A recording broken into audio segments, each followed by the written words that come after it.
आपके पास शेप जो है वो स्क्वायर में है, ठीक है, और आपने उसका पेरीमीटर निकालना है, तो आप क्या करेंगे, 4 मल्टीप्लाई बाई साइड करेंगे, ठीक है। सपोज हमारे पास यहाँ पे एग्जांपल लेते हैं, कोई एक साइड जो है वो कितनी दी हुई है, 4 दी हुई है, ठीक है, 4 दी हुई है। तो हम कैसे निकालेंगे, हमने क्या करना है वहां पे निकालने के लिए पेरीमीटर ऑफ स्क्वायर निकालना है। अगर तो ये दिमाग में रखें, अगर पेरीमीटर ऑफ स्क्वायर निकालना है तब ये फॉर्मूला लगेगा।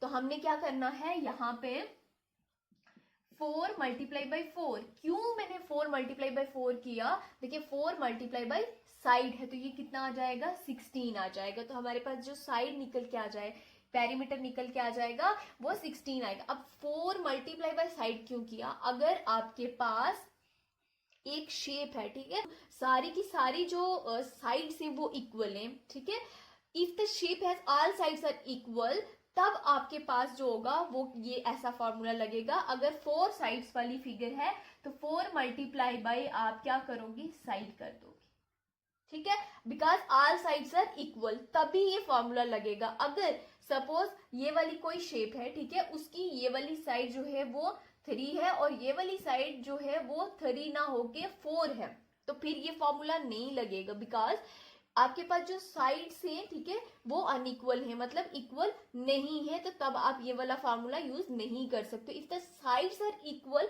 तब आप ये फार्मूला यूज करोगे, ठीक है। जो है वो इक्वल नहीं है तो फिर हम क्या करेंगे, फिर हम सारी की सारी साइड्स को हम क्या कर देंगे, ऐड कर देंगे, क्या करेंगे, सीधा ऐड कर देंगे, ठीक है, सारी साइड्स को ऐड कर देंगे, ठीक है। तो ये 16 निकल के आ जाएगा। अब अगर हमारे पास शेप जो है, ठीक है, अगर हमारे पास शेप जो है वो रेक्टेंगल है, तो फिर हमारे पास क्या फार्मूला बन के आता है, तो फिर हमारे पास फार्मूला जो बन के आएगा पेरीमीटर को निकालने के लिए वो आएगा 2 into length plus breadth, 2 into length plus breadth, ठीक है। क्यों आएगा ये फॉर्मूला, कैसे निकल के आया, देखिए ये है हमारे पास रेक्टेंगल, तो हमारे पास जो रेक्टेंगल शेप होती है उसमें क्या होती है, 2 साइड्स आर इक्वल, ठीक है। अब ये वाली साइड और ये वाली साइड इक्वल होगी, और ये साइड और ये वाली साइड जो होगी ये हमारे पास क्या होती है, इक्वल होती है। जितना डिस्टेंस यहां से यहां तक होगा, सेम डिस्टेंस विल बी यहां से यहां तक होगा, तब भी जो होगा वो हमारे पास रेक्टेंगल कहलाएगी। और सेम डिस्टेंस इस साइड का और इस साइड का जो डिस्टेंस है वो भी सेम होना चाहिए। तो हमने यहाँ पे क्या देखा, हमारे पास जो लेंथ है, ठीक है, दोनों साइड्स वाली वो सेम है, और जो हमारे पास ब्रेथ है दोनों साइड वाली, ठीक है, हमने यहाँ पे क्या देखा, जो हमारे पास लेंथ है दोनों साइड वाली वो हमारे पास क्या है, सेम है दोनों साइड की, और जो ब्रेथ है वो भी दोनों साइड की सेम है, तभी हमने यहाँ पे 2 लगा दिया, क्योंकि 2 साइड से ना, तभी यहाँ पे 2 लगा। अगर आपके पास जो है यहाँ पे लेंथ जो है वो आपके पास दी है 3, ठीक है, और जो आपके पास ब्रेथ है वो कितनी है, 5 है, तो फिर फॉर्मूला क्या लगेगा, फिर यहाँ पे लगेगा जी क्या, 2, ठीक है, इंटू लेंथ प्लस ब्रेथ, ठीक है। तो यहाँ पे क्या आएगा, 3 प्लस 5 निकल के आ जाएगा, ठीक है जी। तो यहाँ पे क्या आएगा फिर 2, और ये कितना आ गया 8, ठीक है, तो यहाँ पे क्या आ जाएगा 16, समझ आई।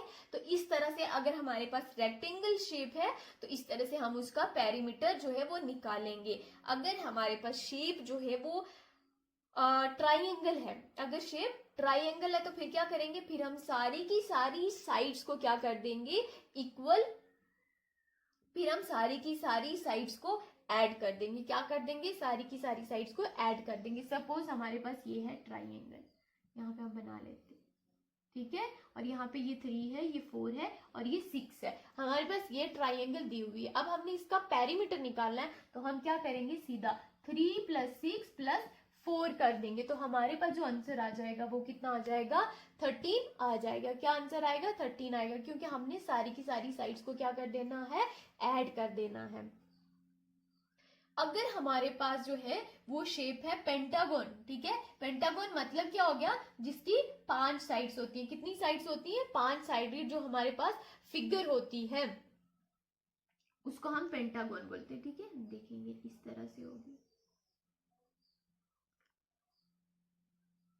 ठीक है, 1 2 3 4 एंड 5, ठीक है। तो इस तरह की जो होगी फिगर हमारे पास वो क्या होगी, पेंटागोन होगी। तो उसकी कितनी साइड्स होंगी, 5 साइड्स होंगी। अगर हमारे पास पेंटागोन दी हुई है, उसकी पांचों की पांचों साइड्स जो है वो अगर इक्वल है, मैंने यहाँ लिखा है इफ, ठीक है, if all sides are equal, तब हम ये लगाएंगे 5 मल्टीप्लाई बाई साइड। लेकिन अगर हमारे पास कोई एक भी साइड जो है वो इक्वल नहीं हुई उन साइड्स के, तो फिर हम 5 से उसको मल्टीप्लाई नहीं करेंगे। हम क्या करेंगे, उसको सीधे का सीधा पांचों की पांचों साइड्स जो होंगी वो हम ऐड कर देंगे। अगर हमारे पास ये पांचों की पांचों साइड्स इक्वल है, जैसे हमारे पास यहाँ पे 5 है, ठीक है, ये भी 5, ये भी 5 है और ये भी 5 है, तो तब भी हम ये वाला फॉर्मूला लगाएंगे 5 मल्टीप्लाई बाई 5 कितना आ जाएगा, 25 आ जाएगा। लेकिन अगर साइड्स इक्वल नहीं है तो फिर आपने 5 से मल्टीप्लाई नहीं करना है।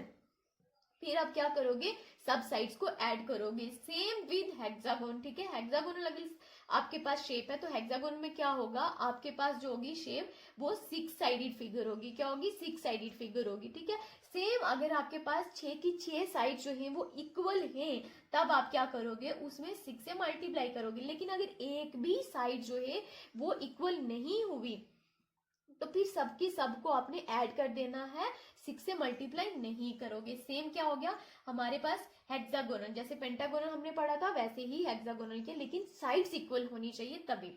3.14 के एक और हम निकालेंगे, ठीक है, इस तरह से भी आप इसको लिख सकते हो। जब आप इसको सॉल्व करोगे तो ये यही आएगा, ठीक है। तो आप जो भी आपके लिए इजी है, ठीक है, आप वो लिख सकते हो, 3.14 लिख लो, ठीक है, या फिर आप 22/7 लिख लो, कोई भी वैल्यू लिख के आप इसको सॉल्व कर सकते हो। तो ये हमारे पास कुछ शेप्स थी, ठीक है, और जिनके हमें पैरामीटर्स निकालने हैं, तो वो कौन से फार्मूलाज यूज किए जाएंगे, तो ये मैंने आपको बता दिया, square, rectangle, triangle, pentagon, hexagon, circle. किसी भी तरह की आपके पास फिगर आ जाए तो आपने करना क्या है, पैरामीटर निकालने के लिए सीधा उसकी सारी की सारी जो साइड्स हैं उनको आप ऐड कर दोगे तो पैरामीटर आपके हाथ में आ जाएगा, ठीक है। लेकिन अगर आपके पास कोई ऐसी फिगर दी हुई है, ठीक है, जिसमें उस शेप की जो है वो सारी की सारी साइड्स जो है वो इक्वल है, फिर आप वहां पे क्या करोगे, फिर आप वहां पे सपोज आपके पास ना 7 साइडेड फिगर है, ठीक है, 7 साइडेड अगर फिगर है तो उस 7 साइडेड फिगर की सारी जो साइड्स हैं, ऑल साइड्स जो हैं वो इक्वल हैं। तब आप वहां पे क्या करोगे, तब आप क्या करोगे, 7 को जो आपकी साइड होगी उससे सीधा मल्टीप्लाई कर देना तो आंसर निकल के आ जाएगा। बट अगर साइड्स जो हैं वो एक भी उन 7 की इक्वल नहीं है, ठीक है, अगर 6 सपोज इक्वल है तो 7वीं जो है वो उनके इक्वल नहीं है, कुछ वहां पे सपोज जो 6 साइड से वो 4 दी हुई है, बट जो 7th साइड है वो 5 दे दी है, तो फिर आपने क्या करना है, वहां पे ऐड कर दोगे सबको।